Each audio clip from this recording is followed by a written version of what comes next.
A farewell to charms. The night sky is ripped in half by a flash of lightning. The streets below are brightly lit for a split second as rain pours down in buckets. In this split second we see, marching through the streets uniformly, groups of men, grey of skin, wading in electrically charged rainwater reaching their knees.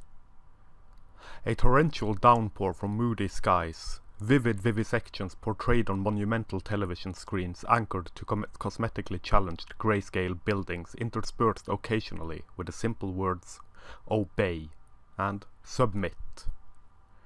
The sidewalks and pavements are all cracked and broken, dilapidated from feet trudging along day after day, year after year, on the same path towards mind-numbing oblivion.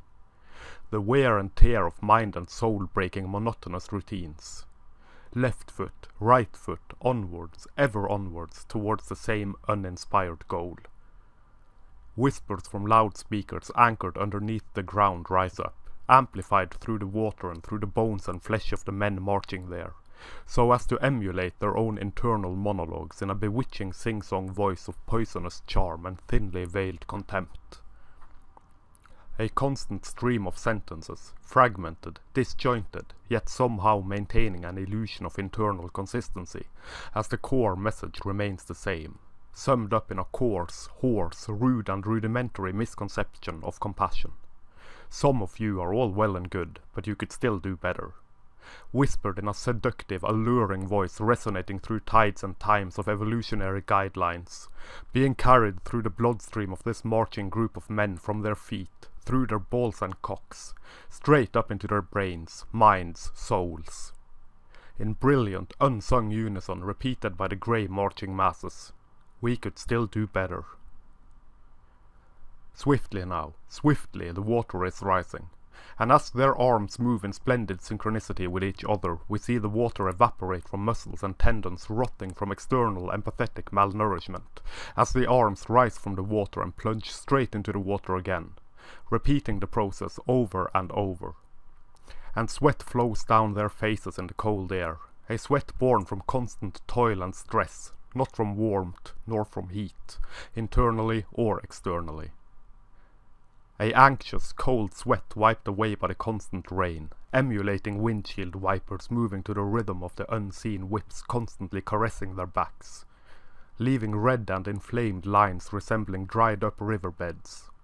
Wounds left to never heal, opened and reopened and then opened again.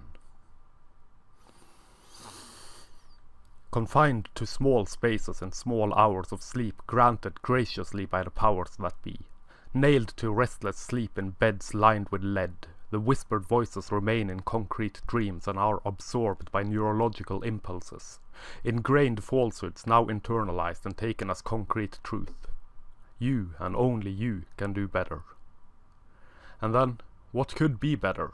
They could crawl through broken glass and broken streets lined with broken dreams and beat their own chests bloody with sharp rocks picked from the rabble of values and virtues they used to have, chanting as a liturgy that we can still do better, and they would still be told that, yes, you can still do better. There is no sharp and brilliant end goal in mind, merely a fleeting, unending demand for change. To change this, change that, change everything and then change it back. There is no pleasing the demands, and apologies only makes it worse. Wild-eyed wonders staring out from underneath a jumbled, confused mess of word salads, changing goalposts eternally, and seeking ever new and ever fresh hunting grounds for conceived ills and faults and flaws in slick post-recent city streets and alleys. And in the gutters lie broken men, shattered, forgotten, and left to die as the men marching on looks on or ignores, marching ever onwards to the beat of the drum fantastic, thinking that these dying men did not heed the call to change, and so did not change, and so got what they deserved. And the music and the sentiments rise up and engulf them in strategic strikes of pen and paper, torrents of abuse and buckets of piss to clean the wounds which, the claim is, the men brought on themselves by being men incapable of just and needed, justly needed change. A life in servitude and constant change, Days of stress, devoid of stability and devoid of meaning and devoid of reason as heads nod, down, up, nodding, bopping, up and down as every demand is met to change and reinvent and do again that which was done yesterday to soothe the aging illness of the world inhabited by mad despair, wild desires and the wickedness of men. The boots and bots go stomp and stomp and stomp. There is no rest to be had from the constant flow of self-contradictory and self-congratulatory information running wildly through the wild interconnectedness of our internal internets. Everything is a issue that needs to be dealt with, and everyone shall be damned sure to know this and to say this.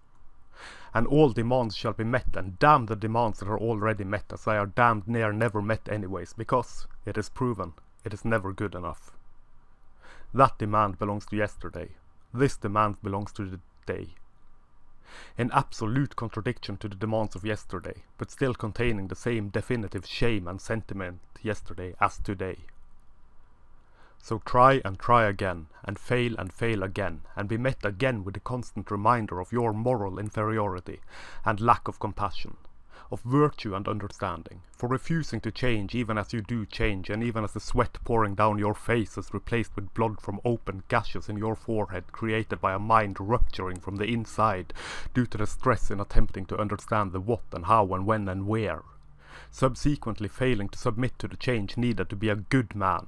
A man worthy of love and fornication and subsequent procreation, to drive the gene flow onwards and keep the bloody goddamned thing alive and going for a few centuries more. And try again to not buckle under the constant misinformation and malignant assaults as you march in piss reaching up to your ears and trickling into your mind, wanting only to please but never succeeding in pleasing and never reaching destination unknown. A destination changing every day as new information is absorbed from the lightning cracking the sky, manifested as birds chirping, tweeting, flapping their wings and vicious beaks. And then internalize the emotional violence from up high in the castles of unimagined horrors beset with jewels and encased in death and despair and destruction, and wild-eyed confusion and a thirst for power so extreme that nothing penetrates the walls of the castle but that which is already considered good and pure and proper and true. And that which is already considered good and proper and true is the old calamity disguised as a new, and a paranoid kick in the womb sets the whole thing in motion to drive the stake into the hearts of men. Intravenously injected neuroticism in women to make them blame men constantly and seek men constantly to provide for them and protect them from the constant evil force that is men who are, hopefully, not you. And, as a bone thrown to the dogs, we are told the fable of the few good men so as to believe that we have something to strive towards. That we may maybe be viewed as one of these good men. And that we are as such deserving of the good charms of a woman, if only we could toe the party line and consider our very nature as toxic, as we march through these streets doing what we do, ever trying to change in our attempt to please and to serve. No matter the pleasure sought, to be accepted and viewed in a way that is less hostile and less damaging to the inherent good and pure of womanhood. Marching as we do, with our heads submerged in water, we have not yet realized that the beats of the drum which we march to in these grim nights and days are that of a slow and somber funeral drum. And we have not yet realized that there is not a few good men scattered here and there, but a few bad men scattered here and there. And these bad men are stopped, and have been stopped for all time by the everyday goodness, kindness and compassion of everyday man.